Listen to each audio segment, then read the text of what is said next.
ಭೀಮ್ ಧ್ವನಿ ನ್ಯೂಸ್ಗೆ ಸ್ವಾಗತ. ಬಾಗಲಕೋಟೆ ನಗರದಲ್ಲಿ ನವಜಾತ ಹೆಣ್ಣು ಶಿಶುವಿನ ಕಳ್ಳರ ಪತ್ತೆಗೆ 3 ಪೊಲೀಸರ ತಂಡ ಎಸ್ಪಿ ರಮನಾಥ್ ರೆಡ್ಡಿ ಅವರ ನೇತೃತ್ವದಲ್ಲಿ ಕಳ್ಳಿಯ ಹೆಡೆಮುರಿ ಕಟ್ಟಲು 3 ಪೊಲೀಸ್ ತಂಡ ರಚನೆ.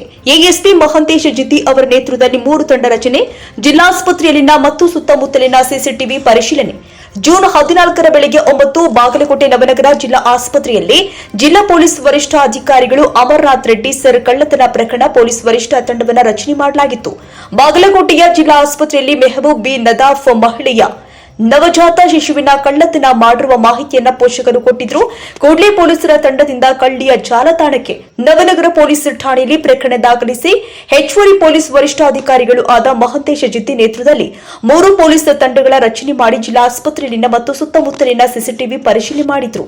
ನಾಪತ್ತೆಯಾದ ಕೆಲವೇ ನಿಮಿಷದಲ್ಲಿ ಮಗುವನ್ನ ಪತ್ತೆ ಮಾಡಿ ತಾಯಿಯ ಮಡಿಲಿಗೊಪ್ಪಿಸಿದ ಪೊಲೀಸರ ಕರ್ತವ್ಯ ನಿಷ್ಠೆಗೆ ಎಲ್ಲರೂ ಕೂಡ ಶಹಬಾಷ್ ಗಿರಿ ಕೊಡ್ತಾ ಇದ್ದಾರೆ. ಅನ್ವರ್ ಅಲಿ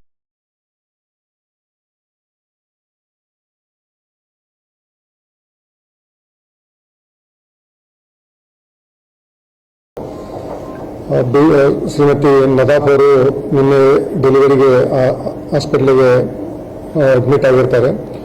5 ಗಂಟೆ 15 ನಿಮಿಷಕ್ಕೆ ಡೆಲಿವರಿ ಆಗುತ್ತೆ.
ತುಂಬಾ ಬೆಳಗಿಂದನೂ ಕೂಡ ಬಹಳ ಮುತುವರ್ಜಿ ವಹಿಸಿಬಿಟ್ಟು ಇದು ಒಂಥರ ಚಾಲೆಂಜಿಂಗ್ ಆಗಿತ್ತು. ಸೊ ಅವರು ಬೇರೆ ಬೇರೆ ಕಡೆಯಿಂದ ಎಲ್ಲಿ ಸಸ್ಪೆಕ್ಟ್ ಇತ್ತು, ಡೌಟ್ ಬಂದಿತ್ತು, ಬೇರೆ ಬೇರೆ ಕಡೆ ಲೊಕೇಶನ್ ಎಲ್ಲನೂ ಕೂಡ ಒಳ್ಳೆ ತುಂಬ ಕೆಲಸ ಮಾಡಿದ್ರು. ಪ್ರಸನ್ನ ಅವರು ಮತ್ತು ಮಾಂತೇಶ್ ಅವರ ನೇತೃತ್ವದಲ್ಲಿ DSP ಗಜಾನನ್ ಅವರು ನೇತೃತ್ವದಲ್ಲಿ. ಸೊ ಇದಕ್ಕೆಲ್ಲರೂ ಒಳ್ಳೆ ಕಾರ್ಯ ಮಾಡಿದ್ದಾರೆ. ಕಾರ್ಯದಲ್ಲಿ ನಾವು ಬಹುಮಾನವನ್ನು ಕೂಡ ನಮ್ಮ ಮೇಲಧಿಕಾರಿಗಳನ್ನು ಘೋಷಣೆ ಮಾಡಿದ್ದಾರೆ. ಅವರಿಗೆ ಅವ್ರದ್ದು ಏನು ನಮ್ಮದು ಇಲಾಖೆ ಪ್ರೊಸೀಜರ್ ಇರುತ್ತೆ ಅದನ್ನು ಕೊಡಲಾಗುತ್ತಾಗುತ್ತೆ. ನಮಗೆ ಸಪೋರ್ಟ್ ಮಾಡಿರ್ತಕ್ಕಂಥ ಆರೋಗ್ಯ ಇಲಾಖೆಯವರು ಕೂಡ ನಾನು ಕೃತಜ್ಞ ಮಾಡ್ತೀನಿ. ಮತ್ತು ಇದಕ್ಕೆಲ್ಲರೂ ಕೂಡ ತಾವು ಕೂಡ ಮಾಧ್ಯಮದವರು ಮತ್ತು ಇಲ್ಲಿರ್ತಕ್ಕಂಥ ಹಾಸ್ಪಿಟಲಲ್ಲಿ ಕೆಲಸ ಮಾಡತಕ್ಕಂಥ ಸಾರ್ವಜನಿಕರು ಕೂಡ ನಮಗೆ ಕೇಳಿದಕ್ಕೆಲ್ಲ ಏನು ನಮ್ಮದು ಡೌಟ್ಸ್ ಇತ್ತು ಎಲ್ಲರೂ ಕೂಡ ತಾವು ಕೂಡ ಸಹಕಾರ ಮಾಡಿದ್ರು. ತಮಗೂ ಕೂಡ ಕೃತಜ್ಞತೆ ಹೇಳ್ತೀನಿ. Thank you. ಈ ಸದ್ಯ ವ್ಯಾಜಾಪ್ ಇದು ನೋಡಿದ್ರೆ ಮತ್ತೆ ಬೇಸಡಂದಿ ಸೀಕ್ವೆನ್ಸಸ್ ನಾವೆಲ್ಲ ಕ್ವಶನಿಂಗ್ ಎಲ್ಲ ನೋಡಿದ್ರೆ ಮಕ್ಕಳಾಗಿಲ್ಲ ನಮಗೆ ಮಗು ಆಗಿದೆ ಅಂತ ಬಿಂಬಿಸೋದಕ್ಕೆ ಆಲ್ರೆಡಿ ಅವ್ರ ಮಗು ಪಡಿಸಿದ ತಕ್ಷಣ ಊರಲ್ಲಿ ಕೂಡ ಏನು ಅಂಗನವಾಡಿಯವರು ಊರಲ್ಲಿ ಇರ್ತಾರೆ ಅವ್ರಿಗೂ ಕೂಡ ಹೇಳ್ಬೇಕಲ್ಲ ನಮ್ಗೆ ಮಗು ಆಗಿದೆ, ಡೆಲಿವರಿ ಆಗಿದೆ ಅಂತ. ಸೊ ಅದು ಒಂದು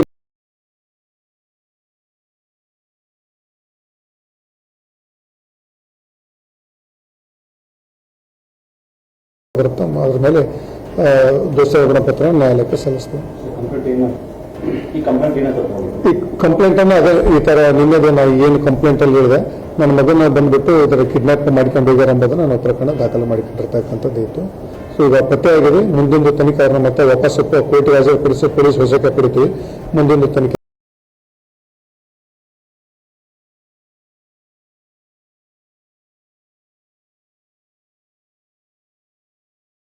ಮುಂದಿನ ತನಿಖೆಯಲ್ಲಿ ಯಾರು ಇನ್ವಾಲ್ವ್ಮೆಂಟ್ ಇತ್ತು ಏನೆಂಬುದನ್ನು ಪತ್ತೆ ಮಾಡ್ತೀವಿ. ಬಟ್ ಅವರು ಚೆನ್ನಾಗಿ ಪ್ಲಾನ್ ಮಾಡಿಕೊಂಡಿದ್ದಾರೆ. ಯಾರು ಇದನ್ನು ಕೂಡ ಪ್ಲಾನ್ ಮಾಡಿಬಿಟ್ಟು ತಮ್ಗೆ ಏನೇನು ಸಮಯಕ್ಕಾಗಿರಬೇಕಾಗಿತ್ತು ಡಾಕ್ಯುಮೆಂಟೇಶನ್ ಕೂಡ ಪ್ರಿಪೇರ್ ಮಾಡಿಕೊಂಡಿರ್ತಕ್ಕಂಥದ್ದು ಕಂಡು ಬರುತ್ತೆ. ಮುಂದಿನ ತನಿಖೆಯಲ್ಲಿ ನಮಗೆ ಗೊತ್ತಾಗುತ್ತೆ. ಮತ್ತೆ ಫರ್ದರ್ ಏನಾದರೂ ಡೀಟೇಲ್ಸ್ ಇರ್ತದೆ ನಿಮಗೆ ತಿಳಿಸ್ತೀನಿ. ಸಾಕ್ಷಿ ಇದು ಯಾರು